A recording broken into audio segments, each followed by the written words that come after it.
3-0 Carolina. The Nashville Predators power play, a touchdown of misses. 0 for 7 tonight in a Game 2 loss as they fall. Alongside Alex Daugherty, I'm Will Boling. He's with A to Z Sports. I'm 104.5 The Zone in this digital collaboration. Alex, what the hell was that we just watched? Will, what we watched was pretty much an extension of the third period of Monday's game, going on for 60 minutes tonight. So the Predators had no answer for the speed again of Carolina. Wasted power play opportunities. They're now 0 for 10 in the series, which is very bad. I mean, they not only are they 0 for 10, you didn't even feel at all like they had any chance to score on the power play in those sequences. I mean, they were not even close. In fact, the Carolina, some people were pointing out, had better chances shorthanded than the Predators did on the power play. It was ridiculous. So nothing good happening in on that side of the ice. Defensively, the Predators were at times okay, but they held Sebastian Aho to the they held the Carolina Hurricanes to a minimal amount of scoring. Sebastian Aho gets the power play goal, but my goodness, I mean, they could not generate anything offensively. Power play, even strength, anything. It was an extension of Monday night, to be honest, the third period of Monday night. And we knew coming into this first period that the way the game ended in game number 1, you had to show something early on in this game to show that you could bounce back and that period 3 wasn't going to be a carryover. It's exactly what I said on this post-game show with Lucas on Monday, is that the first period winner is going to win game number 2 because it's going to tell us how interested the Preds are in immediately battling back in Carolina. There were no really big high-danger chances, Alex. And for the second straight time, a rookie in net, you can't even tell he's a rookie because Nashville really didn't make him work all that much. So Philip Forsberg had a good game. He had some chances in front. I want to say that Ryan Johansson did as well. Roman Josi had a better game. There's no doubt about that. I think he was better. But man, I mean, like everyone's saying on the chat, like it's embarrassing to watch that team look so bad on the power play, especially when you consider, Carolina's power play was not as good tonight, and they still scored a goal. I mean, they did things with the puck that the Preds couldn't do. Let me just point out that what I said on Twitter earlier today and also in the pregame with Lucas, Eeli Tolvanen is not the answer, because if you can't get shots off, right, you can't do anything. I mean, they could not get set up. They couldn't get shots off. It was an embarrassment to watch, and that's the difference maker right now. I mean, they get one goal to tie it up. You can take your chances in overtime. That's the difference right there. The special teams. So, Alex, why is this Preds power play as bad as it is? And let's start with specifically just entering the zone. This team is not getting clean entries into the zone to set up their snipers in Forsberg and Tolvanen. What is Carolina doing to make things so difficult on Nashville just getting a clean entry? Forget what they do once they get any kind of entry. They're just not even getting into the zone at this point. Well, okay, so Carolina plays a very aggressive penalty kill. They stack the blue line. So anytime that you have that, you have to have options entering the zone. And what I saw tonight is the Preds were not making the right choices there. They weren't making the right call at the blue line. Now, it's a very close call. You have to make a very accurate decision there. I mean, usually Josi's coming up the ice. Sometimes it's Duchesne. Sometimes it's Johansson. Sometimes it's Forsberg. But, like, when you make that decision, it has to be the perfect decision. Carolina was just absolutely playing it perfectly. I mean, it was like you couldn't have – they couldn't make the right decision anytime entering the zone. So that was part of it. And then the other thing was there seemed to be some miscommunication. I mean, like, there were times where, sometimes what happens is when you enter the power play, you have to end up dumping it in and chasing after the puck. Well, only one player does that. One player chases the puck. The rest go to support for a pass. There were times tonight where 2 or 3 players were going to chase the puck and no one was there to receive a pass. And that's a disaster. I mean, like you now you have no one on one entire half of the ice. Man, it was just awful. Just really terrible power play execution, and it just continues to be a problem for the Preds. So we saw the lineup changes tonight. Eeli Tolvanen obviously coming in, Matt Benning getting an opportunity with that third pairing instead of Ben Harper. What changes does John Hines have left? Because you're coming to Nashville now, and if you don't at least put up a fight at the beginning of game number 3, this one could get away from you in 4 games if you're not careful really quickly, the way Carolina's playing right now. Well, so I don't know exactly what he was thinking with with Eric Branson in the net. I mean, I or not in the net, but on the bottom pairing, that guy does not need to play on Friday, No. rather. That guy does not need to play. He does not have the wheels. It's painfully obvious, unless they're just hiding some injuries that they're not telling us about. Like it's really bad. I think the other change, they were without Calle Yarncroke because he was with an illness, so Tolvanen played. I bet Yarncroke goes back in for Tolvanen. I wouldn't be surprised about that at all. I think Rocco Grimaldi should get a spot. I mean, you talk about a guy a guy that has speed. I mean, like that guy needs to do something. But look, they're down 0-2. You're playing not to get swept at this point. You got to win one of your home games, extend it to 5. This is just bad. And I've seen a couple people saying Matt Stotler there saying Hines getting out coached. I got to agree with him. I mean, he has made the wrong decision in the lineup choices twice now. He's made some really questionable on ice decisions when sending certain units out there. The power play's bad. Not playing Fabro. There's so many problems, and I think without a doubt. Look, I think Rod Brindamore, the Carolina coach, has an easier job. He's got a much better lineup to work with, but he's not overthinking it. I mean, like he's just putting his best players out there in the right position to win. So I totally agree. Hines is getting out coached for sure. Last thing for you, Alex. I know you've got to run and cover these press conferences as well, but UC Saros, right, has got to be the only guy that's coming out with a plus performance tonight out of this team. Just a fantastic. I mean, look, the guy continues to do. I mean, you saw that save early on in the game, the 2-on-1 shorthanded. I think he had multiple shorthanded saves 2-on-1. That guy is the best player. He was your best player tonight. He gave you a chance to win. Your offense couldn't do anything. So the power play was terrible. So, man, UC Saros deserves a nice vacation, and he's probably going to get an earlier one because, unfortunately, this team just does not seem like they can put anything by Carolina right now. Alex Daugherty headed to cover the press conferences. You see his Twitter handle right there at AlexDaugherty1 is where you can follow him. Alex, we appreciate it, and we will talk to you very soon after the game number 3 in Bridgestone. All right. See you guys later. All right. You can give Alex a follow. He'll have a lot of coverage tonight coming from the press conferences that'll start right now with the Nashville Predators. I'm going to hang on here a little bit as some Preds sound, as Preds reaction comes in. Your chance to react as well. Do you believe that this Preds team has a chance to come back after what we've already seen? Can't like their chances at this point, right? With the uninspired performance tonight, the way that this team played. You needed to see this team at least show some kind of spark in the first period. It's exactly what I said with Lucas Panzica on this show on Monday afternoon, that, look, the Preds needed to have a big first period because in playoff series, it's the same in all sports. It's consistent. It is a baseball thing as well. Like even if you have a win in a baseball game, say you're up 6-0 and you give up 3 runs in the 9th inning of a playoff series, it transfers over to game 2. It's exactly what we saw tonight. The Predators got hit in the mouth in game number 3, or in period number 3, rather, in game number 1 against the Carolina Hurricanes. And they, from all accounts, didn't look any different in the first period of game number 2. That, to me, was the biggest concern of, all right, this team is not going to get this done tonight, because if you're not showing me that you learned anything from period number 3 against the Carolina Hurricanes in game 1, period number 3 in game 1, then I don't think this team can match up with the Hurricanes. Matt on Facebook says, game 3, is it, if not there, let the clean out begin? Yeah, absolutely. I don't think this team has a shot at this point with what they've shown. UC Saros is your best chance to advance.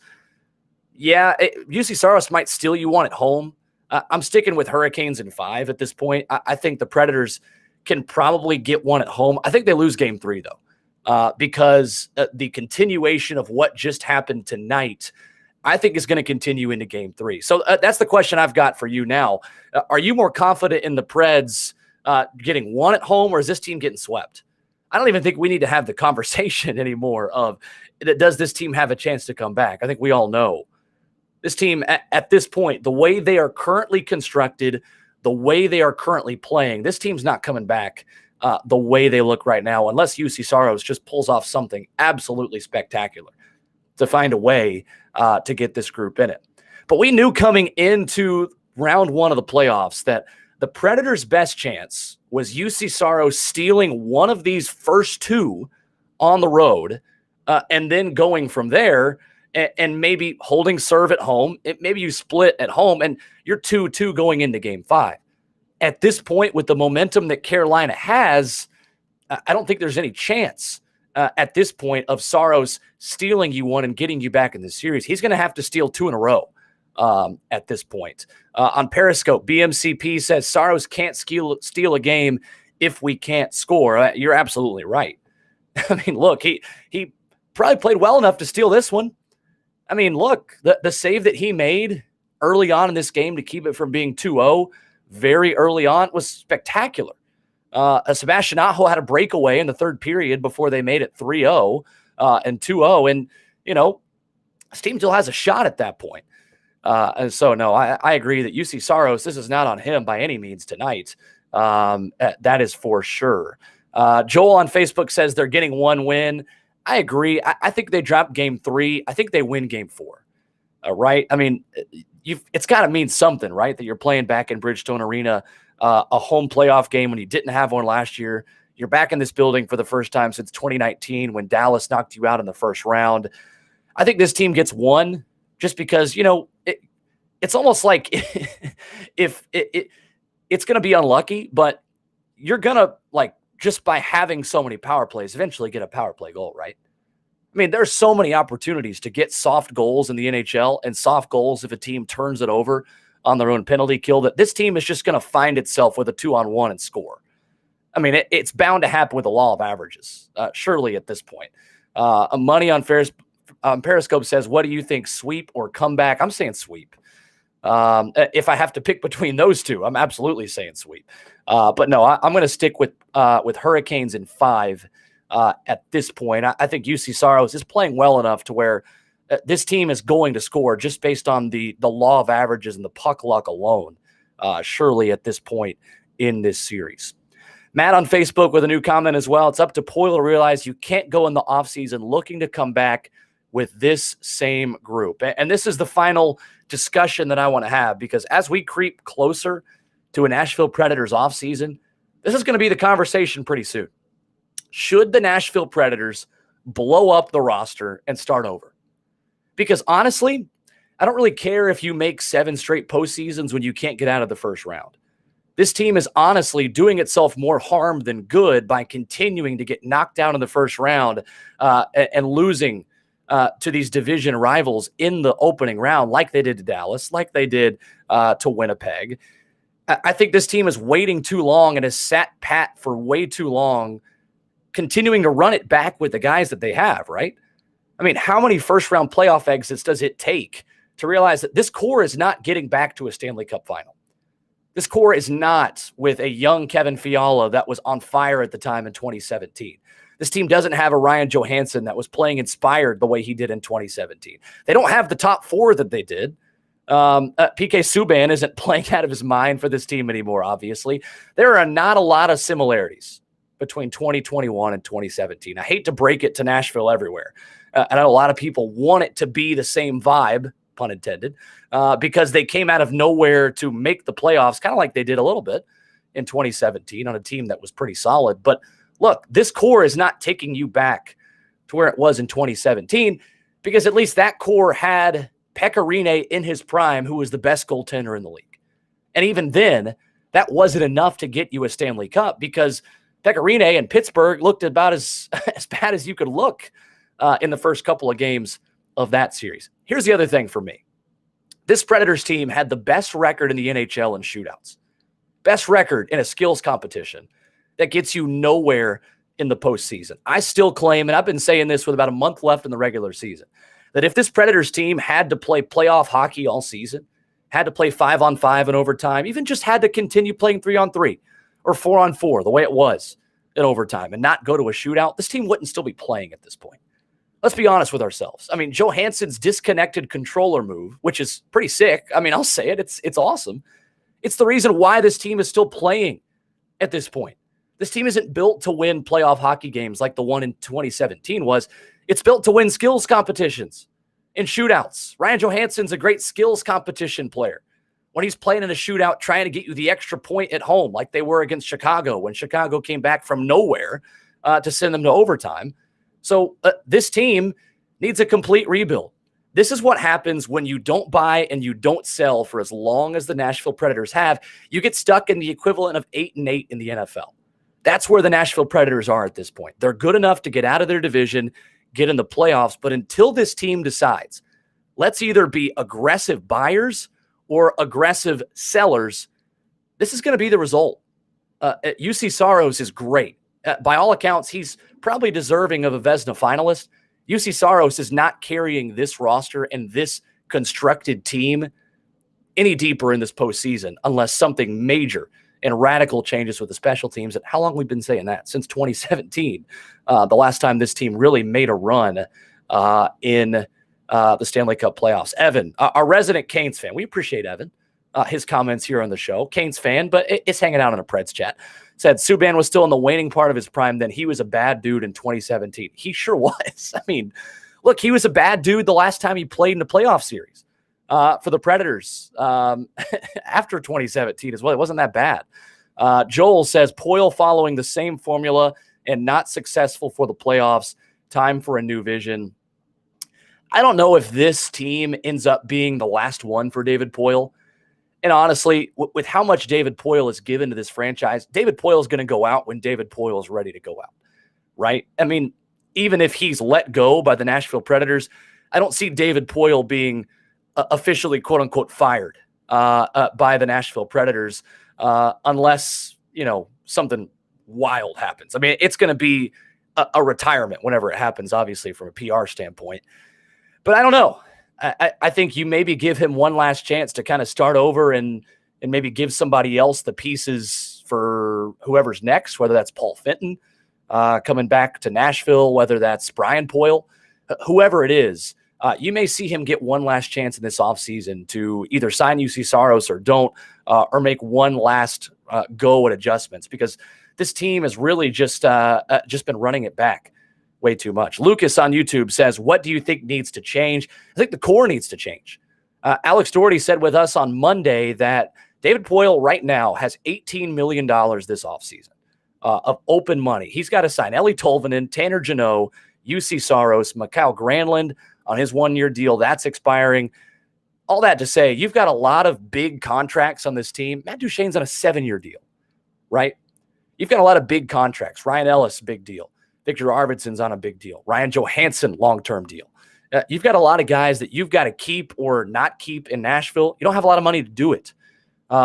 This is going to be a pivotal offseason for the Predators because they've got to decide whether UC Saros gets a 1-year deal, a prove-it deal to say, hey, go do what you did again in 2021 and we'll reward you with 5-6 years. Or if they go ahead and decide, look, if this guy's a Vezina finalist, on the open market, he's getting $5 or $6 million a year. So do you risk letting UC Saros walk by only offering him a 1-year contract and bank on the fact that you make him prove it again? I mean, it's an impossible situation for David Poyle at this point, which is why I think you're going to see a lot of changes and a lot of differences in this roster from this year towards next year. Deborah chiming in on the A to Z Sports Facebook page saying, was the end season run a bad thing because it delayed the rebuild? Deborah, that is the $1 million question. I don't have an answer to it. I mean, we'll see in a year or two, obviously, but if you're asking for my opinion right now, it's not looking good. I mean, if this team gets swept out of the postseason, they've got as many postseason wins as a lot of teams that are sitting playing golf right now. What does that really get you? Well, it gets you a couple worse draft picks. It makes your rebuild a little bit more difficult. Doesn't help you this year. That's for sure. It makes your offseason a little bit more difficult because now this is the worst case scenario for the Nashville Predators. And this is where I'll end tonight's show. And I appreciate all you guys hanging out and reacting to to everything we've had here tonight. Worst case scenario for this team, UC Saros continues to stand on his head, continues to be good, and the Predators get swept out of the playoffs. Because then, UC Saros has proven in the postseason, he's atoned for his mistakes in 2020, where he wasn't good against the Arizona Coyotes. At this point, he's been good enough to probably warrant a 5 or 6 year deal worth a lot of money. That's not great for the Predators because I don't think it's in their best interest with Askarov sitting down in the minors, who you've just drafted as the highest drafted goalie in the first round of the draft since Cam Ward. I don't know if UC Saros deserves a 5 or 6 year deal. That's a pretty big risk for a team that's got a lot of big contracts that have already burned them in the past. I mean, you look back at the long-term deals that the Nashville Predators have made, and how many of them have worked out? Roman Josi, probably the one that's worked out the most. Ryan Ellis has been on decline since his long-term deal. Victor Arvidsson is the same way. I mean, look, you've got a lot of deals that have been long-term that have not worked out for you and that have put you in the situation you're in now, where you're pretty much hamstrung at the trade deadline. You've either got to totally sell or totally buy, and the Predators haven't been willing to do that because you have so many big contracts like Matt Duchene's, Victor Arvidsson's, Ryan Ellis, and Roman Josi's that there's not really much you can do. So in defense of David Poile, I mean, at this point, I don't know how you atone for the fact that you've given a lot of bad contracts over a long period of time in the effort to still run it back. That's the fear now with UC Saros. What if you get pigeonholed again and UC Saros reverts to what he was in the postseason in 2020? That's the worst case scenario for the Predators at this point, because somebody's going to pay UC Saros. UC Saros' agent is quite happy about the performance tonight, even if the Predators aren't, saying, look, he's doing just fine. My guy's going to get his. I don't know if it's going to be in Nashville or not, and time will tell. But there's a little while to go before we have to totally have these conversations. We've got Game 3 coming up in Bridgestone Arena on Friday night. Programming note from us here at 104.5 The Zone at A to Z Sports. No pregame show on Friday before the game. With the 6 o'clock start time, us at The Zone, we've got 3HL live at Poncho and Lefties on Broadway going straight up to 6 o'clock. So we will not have a digital pregame show because 3HL, that's going to kind of be your pregame show. You can watch that on 104.5 The Zone TV. But the postgame show will continue, at least for one more game. Game 3, myself, Lucas Panzica, join us live, and we're going to have a lot of details on this over the next couple of days. Poncho and Lefties is the place to be. Friday night, Lucas Panzica is going to kick off the postgame show. Alex Daugherty, like he did tonight with me, is going to join Lucas for the first 10 minutes or so. I'm going to be at the game Friday night. So I'm going to make my way from Bridgestone to the Poncho and Lefties Cantina on Broadway.